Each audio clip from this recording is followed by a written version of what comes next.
मेरे प्यारे बच्चों, आप सभी को नमस्कार। यूपी कांस्टेबल एग्जाम लीक हुआ और उससे रिलेटेड मैं कुछ सुधार और सुझाव भारत सरकार को और यूपी सरकार को और मेरे प्यारे बच्चों के सामने रखना चाहता हूं। अगर आपको ये सुझाव पसंद आए तो इन्हें आगे भेजिएगा।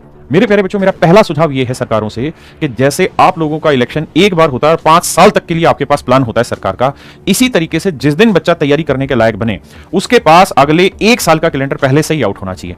बहुत अधिक तक संभावना ये होनी चाहिए कि हमारे पास क्लियर हो कि किस यूपी गवर्नमेंट की कौन सी वैकेंसी किस महीने उसका कैलेंडर मतलब नोटिफिकेशन आएगा, किस महीने एग्जाम होगा, किस महीने फाइनल सिलेक्शन और उसके प्रोसेस कंप्लीट कर दिए जाएंगे। अगर इस तरीके से हर गवर्नमेंट जॉब का नोटिफिकेशन बच्चों को मिलता रहे और 1 साल पहले से बच्चों को मौका मिले तैयारी करने का उसको, तो एक तो इतनी बड़ी संख्या में 60-60 लाख बच्चे फॉर्म नहीं भरेंगे, ये संख्या कम हो जाएगी। तो इतने कम डाटा को मैनेज करना ज्यादा आसान हो जाएगा जो अब कर रहे हैं। तो हर साल कैलेंडर होना चाहिए हर गवर्नमेंट डिपार्टमेंट की। चाहे यूपी की ही बात करूं तो हर, जैसे यूपी कांस्टेबल है तो यूपी कांस्टेबल की वैकेंसी हर साल आनी चाहिए। संख्या कम करिए, एक साथ इतनी 60,000 वैकेंसी मत लाइए, हर साल लेके आइए वैकेंसी, ताकि हर साल नई पोस्ट तैयार हो और वो अपना जो सपना सरकारी नौकरी का है वो उसे मिले और वो सही दिशा में मेहनत करे, आगे बढ़े। आप खुद ही सोचिए कि 5 साल तक स्टेट में कोई इलेक्शन ही ना हो तो क्या होगा। तो आप समझ सकते हैं कि वो एक बिखराव की स्थिति होगी। तो ऐसे ही 5 साल तक बच्चों के सामने कोई वैकेंसी नहीं आ रही, बच्चों का भविष्य समझ ही नहीं आ रहा क्या होगा। तो हाथ जोड़ के रिक्वेस्ट है कि हर साल वैकेंसी आनी चाहिए, जैसे यूपीएससी एग्जाम कंडक्ट कराता है, जैसे एसएससी एग्जाम कंडक्ट कराता है। पूरे साल का पहले से कैलेंडर है, कौन से महीने में नोटिफिकेशन मिलेगा, कब एग्जाम होगा, कितने टाइम में उसका रिजल्ट आ जाएगा। और हर एग्जाम में 7 से 8 महीने के अंदर अंदर उसका पूरा प्रोसेस कंप्लीट होना चाहिए। पहला सुझाव। दूसरा सुझाव, किसी भी गवर्नमेंट एग्जाम को लेकर जब भी उसका एग्जाम कंडक्ट कराया जाए तो उस एग्जाम को कंडक्ट कराने वाली जो अथॉरिटी है, उसके जो टॉप 10 मोस्ट ऑफिसर है, जो टॉप 10 पोस्ट पे है, उनकी जवाबदेही तय हो कि अगर एक भी पेपर लीक हो गया तो वो जो 10 आईएएस बैठे हुए हैं सबसे टॉप पोस्ट पे, 10 के 10 की नौकरी बर्खास्त की जाएगी, सस्पेंड नहीं बर्खास्त किया जाएगा। जब हम इस लेवल पे स्ट्रिक्टनेस लेके चलेंगे तो हमारा एग्जाम लीक नहीं होगा। मेरे प्यारे बच्चों, भारत सरकार ने अभी एक नियम बनाया है कि पेपर लीक जो लोग करते हैं उनके खिलाफ कड़ी से कड़ी सजा का प्रावधान किया हुआ। तो इसी तरीके से हर स्टेट को उससे भी कठोर नियम बनाने चाहिए पेपर लीक करने वालों के खिलाफ, और इनको फांसी की सजा देनी चाहिए, क्योंकि ये रेयरेस्ट ऑफ रेयर जुर्म है। क्योंकि जो ये एग्जाम कैंसिल कराया इसकी वजह से पता नहीं कितने बच्चे जो तैयारी कर रहे थे और जिनका सिलेक्शन हो भी जाता और वो अब उतनी मेहनत से आगे काम नहीं कर पाएंगे, किसी मजबूरी के कारण ही वो इतने पैसे जुटा पाए थे कि तैयारी कर पाए। अब उनको शायद दोबारा वो मौका मिले ही नहीं जीवन में। तो ऐसे बदतमीजों ने तो बहुत लाखों बच्चों का जीवन खराब कर दिया। तो इन केसेस को रेयरेस्ट ऑफ रेयर माना जाए और इनको तो फांसी की सजा मिलनी ही मिलनी चाहिए।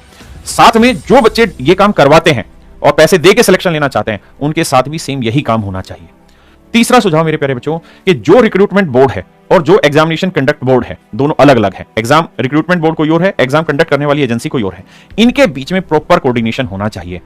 चीजों को इतना साफ सुथरा बनाया जाए कि ये दिक्कत ना हो और इनके बीच का कोऑर्डिनेशन क्लियर हो। जैसे जो ऑफलाइन अगर हम एग्जाम कंडक्ट करा रहे हैं तो जिस जगह पे वो पेपर ओपन हो रहा है वहां का कोऑर्डिनेशन, जिस जगह पेपर प्रिंट हुआ वहां का कोऑर्डिनेशन, जिस जगह पेपर तैयार किया गया बनाने वाले, ये सारी जगह के कोऑर्डिनेशन इतने सीमित और इतने संयम तरीके से होने चाहिए। क्योंकि आप जानते हैं पेपर लीक कहां होगा, या तो पेपर बनाने वाला लीक करेगा, वहां बहुत कम चांसेस है, या पेपर प्रिंट होने वाला वहां सबसे ज्यादा चांसेस है, और जहां पेपर कंडक्ट कराया जा रहा है वहां सबसे ज्यादा चांसेस है। तो हमारे पास यह समझना होगा कि पेपर लीक होने के 2 चरण है, जहां पेपर प्रिंट हो रहा है या पेपर जहां कंडक्ट हो रहा है। हमें इन दोनों चीजों का कोऑर्डिनेशन बनाना है। हमें एक ही शिफ्ट में एक ही डिफिकल्टी लेवल के बहुत सारे सेट देने पड़ेंगे, ताकि बच्चा जो सेटिंग करने वाले बच्चे हैं वो कंफ्यूज रहें, उनको पता ही ना चले कि कौन से सेट उनके सामने आने वाला है। अगला सुझाव यह है कि जब एग्जाम कंडक्ट करे जाएं और इतने ज्यादा नंबर ऑफ स्टूडेंट्स एग्जाम देने वाले हों तो उनको बहुत कम टाइम में उस एग्जाम को खत्म ना कराया जाए, बल्कि उसके टेन्योर ज्यादा होना चाहिए। जैसा अभी इस बार आपने देखा कि यूपी कांस्टेबल का पेपर हुआ तो कानपुर स्टेशन रेलवे स्टेशन की वीडियो वायरल हो रही थी, बच्चे कैसे सीढ़ियों पे सो रहे हैं। आप खुद ही दिमाग लगाइए, जो आईएएस अफसर वहां टॉप लेवल पर बैठे हुए हैं, कि सर एक बच्चा पूरी रात स्टेशन पे बैठा हुआ है, सीढ़ियों पे सो रहा है, हम उससे कैसे उम्मीद कर सकते हैं कि जब सुबह उसकी क्लास होगी या जब सुबह उसका पेपर होगा तो उसका बेस्ट परफॉर्मेंस निकल के आएगा? संभव ही नहीं है। इतना ज्यादा बोझ पड़ता है सरकारी तंत्र पे एक दिन जब हम एग्जाम कंडक्ट कराते हैं कि सरकारी तंत्र फेल हो जाते हैं, चाहे वो रेलवे के मामले हो, चाहे वो बसेस के मामले हो, या पब्लिक और ट्रांसपोर्ट हो, या पर्सनल ट्रांसपोर्ट हो। बहुत सारे बच्चे इस वजह से एग्जाम दे भी नहीं पाते हैं। तो मेरी सरकार से ये सुझाव है कि जब भी हम ऐसा करें तो एग्जाम को कई चरणों में कराएं, ताकि ये बहुत ज्यादा भीड़ वाली जो सिचुएशन है ये क्रिएट ना हो और हर बच्चा कंफर्टेबली एग्जाम दे पाए और अपना प्रॉपर माइंड से वो अपने एग्जाम सेंटर पे पहुंचे और अपना एग्जाम दे पाए। और इसका फायदा ये भी होगा कि जितनी ज्यादा शिफ्टों में एग्जाम होगा उतना ही पेपर लीक होने की कम गुंजाइश होगी। और इस बात पे भी ध्यान रहे कि हर शिफ्ट में एक ही जैसा पेपर सभी बच्चों को ना मिले, बहुत सारे सेट हों उस पेपर के, ताकि उसके चांसेस कम से कम किए जा सकें। जैसे मेरे प्यारे बच्चों, अगर हम बात करें यूपीएससी की, तो आपने कभी नहीं सुना होगा कि यूपीएससी का एग्जाम लीक हुआ। क्यों? क्योंकि नंबर ऑफ स्टूडेंट कम है। आपने नहीं सुना होगा कि एसएससी का कोई एग्जाम लीक हुआ हाल फिलहाल के दिनों में। क्यों? क्योंकि जो रिक्रूटमेंट एजेंसी है टीसीएस, वो बहुत प्रॉपर तरीके से उस एग्जाम को कंडक्ट कराती है, और बहुत माइन्यूट लेवल पर भी हमें ऐसी कोई खबरें सुनने में नहीं आती जहां पे एग्जाम लीक हुआ है। तो मेरी समझ के अनुसार मुझे लगता है कि एग्जाम कई चरणों में करना चाहिए। अगर हम ऑफलाइन ही कराना चाहते हैं तो उसे अलग अलग सेपरेशन में करें। हमें इस बात का ध्यान रखना चाहिए कि एग्जाम कंडक्ट कौन करा रहा है, एग्जाम प्रिंट कहां हो रहे हैं, इनमें प्रॉपर हमारा कोऑर्डिनेशन हो, किसी भी स्तर पे हमारा लीकेज ना हो। और अगर हम ऐसा नहीं कर पा रहे हैं तो हम ऑनलाइन एग्जाम कराएं, क्योंकि वो ज्यादा सेफ है। लेकिन समस्या वही है कि जो नंबर ऑफ स्टूडेंट्स इतने ज्यादा हैं उसको कम करना चाहिए, और कम करने का तरीका यही है, हर साल वैकेंसी निकालें, हर डिपार्टमेंट में वैकेंसी निकालें, ताकि बच्चे, एक तो सरकार को बेहतरीन बच्चे मिले, तैयार होने वाले बच्चे मिले, वो बच्चे मिले जो सच में मेहनती हैं और पोस्ट के लायक हैं। ठीक है। दूसरा, बच्चों को भी प्रॉपर मौका मिले सरकारी नौकरी का। मेरे प्यारे बच्चों, मेरा आखिरी सुझाव, यूपी कांस्टेबल एग्जाम लीक हुआ, इसकी जो जांच है वो यूपी सरकार ना करे, इसकी जांच सीबीआई से होनी चाहिए। मेरे प्यारे बच्चों, केवल यही नहीं, जितने भी एग्जाम पेपर लीक हो रहे हैं या कैंसिल करे जा रहे हैं किसी भी तरीके से, इन सब की जांच केंद्रीय एजेंसी सीबीआई से ही कराई जाए। आप देख रहे हैं राजस्थान में धड़ल्ले से गिनती से पेपर लीक हुए थे लगातार। आपको क्या लगता है क्षेत्रीय संलिप्तता नहीं होगी? आपको लगता है इतना आसान है?